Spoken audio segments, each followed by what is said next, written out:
छीनता, आबो दाना बंद नहीं करता, सूरज को हुक्म नहीं करता कि इसके आंगन में रोशनी नहीं फैलानी, चांद को नहीं रोकता कि तेरी किरणें इसके वेड़े में नहीं पड़नी चाहिए, बल्कि अल्लाह जब किसी से नाराज होता है सजदों की तौफीक छीन लेता है। सजदों की तौफीक छिन गई तो फिर समझो अल्लाह नाराज है, अल्लाह राजी नहीं है। और अगर सजदों की तौफीक नसीब हो जाए, किसी ने वासफ अली वासफ मरहूम से पूछा था कि कैसे हमें पता चलेगा कि हमारी नमाज कबूल हो गई है, तो उन्होंने कहा था एक नमाज के बाद दूसरी अता हो जाए तो समझ लो पहली कबूल हो गई है।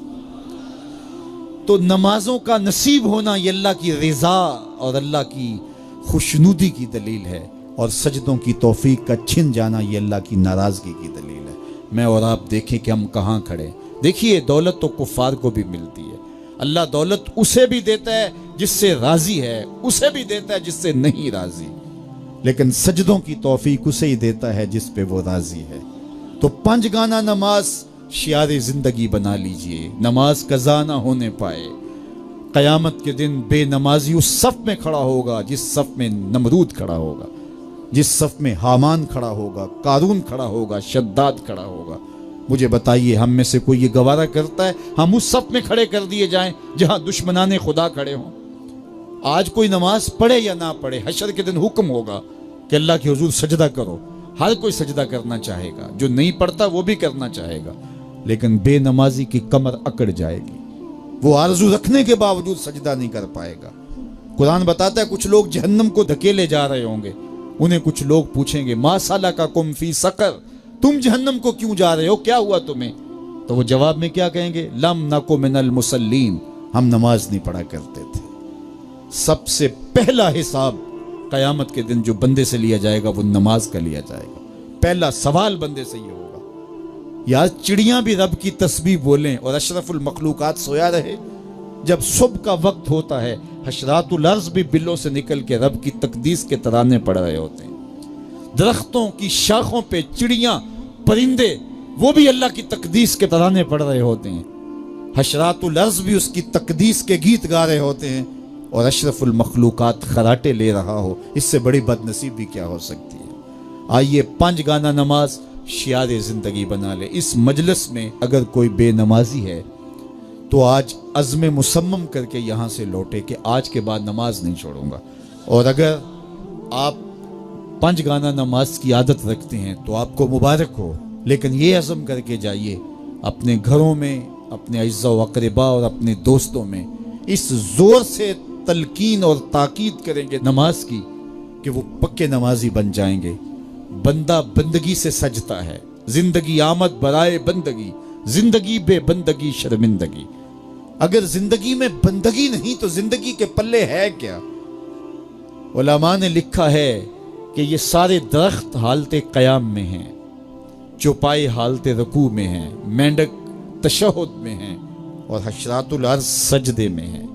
और इंसान अशरफुल मखलूकात है, इसकी इबादत में दरख्तों का क़याम भी रखा गया और रुकू भी रखे गए और सजदे भी रखे गए और कादे भी रखे गए, इसलिए ताकि इसकी इबादत तमाम मखलूकात की इबादत की जामे बन जाए।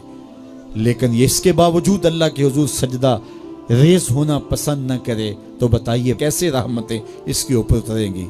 खुश नसीब तो वो हैं जो पांच गाना नमाज अदा करने के बाद तहज्जुद भी कज़ा नहीं होने देते, सजदों से अल्लाह के हुजूर हाजिरी पेश करते हैं। सबसे ज्यादा बंदा अल्लाह के उस वक्त करीब होता है जब सजदे में सर रखा हुआ होता है।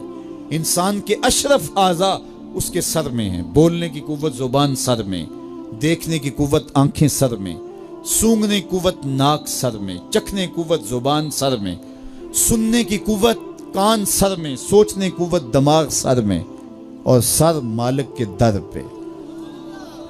नाक भी रगड़ रहा है, पेशानी भी रगड़ रहा है और जुबान से क्या कह रहा है? सुबहान रब्बियल आला, मालिक मुझसे नीचे कोई नहीं, तेरे से बाला कोई नहीं। इंसान को बंदगी का ज़ौक़ जब नसीब हो जाता है, जब उसके हुजूर बंदा झुकने लग जाता है तो फिर वो किसी के आगे नहीं झुकता। वो एक सजदा जिसे तू गरां समझता है, हजार सजदे से आदमी को देता है नजात। हज़रत मुआविया रज़ी अल्लाह ताला अन्हु की मरवियात से है कि کہ اللہ تعالیٰ جل شانہ جس کی بہتری کا ارادہ کرتا ہے اس کو دین میں سمجھ عطا کر دیتا ہے، اس کو دین میں فقاہت نصیب کر دیتا ہے۔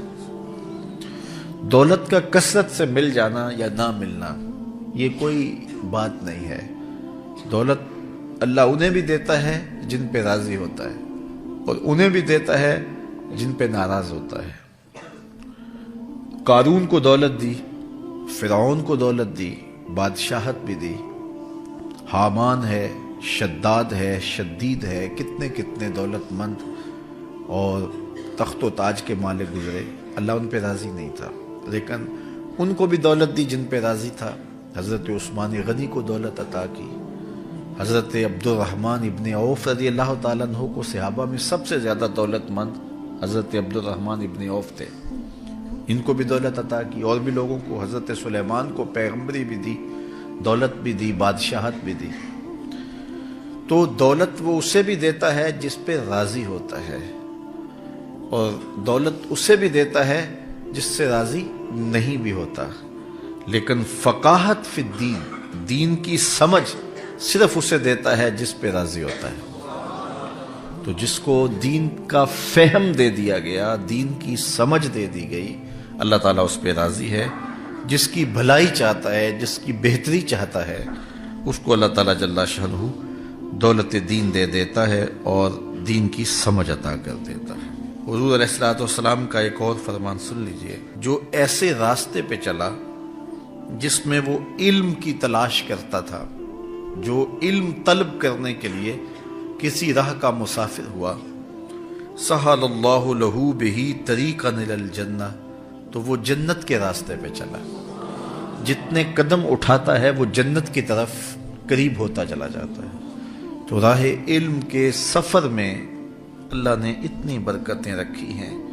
حضرت سلیمان علیہ السلام کو اللہ نے اختیار دیا، یا دولت لے لو، یا بادشاہت لے لو، یا پھر علم لے لو۔ ان تین چیزوں میں اللہ نے ان کو ایک چیز اختیار کرنے کا اختیار دیا، یا دولت لے لو، یا بادشاہت لے لو، یا علم لے لو۔ انہوں نے کہا مالک مجھے علم دے دے۔ کہا اچھا تو نے علم کو اختیار کیا، دولت اور بادشاہت اس کے صدقے دے دی۔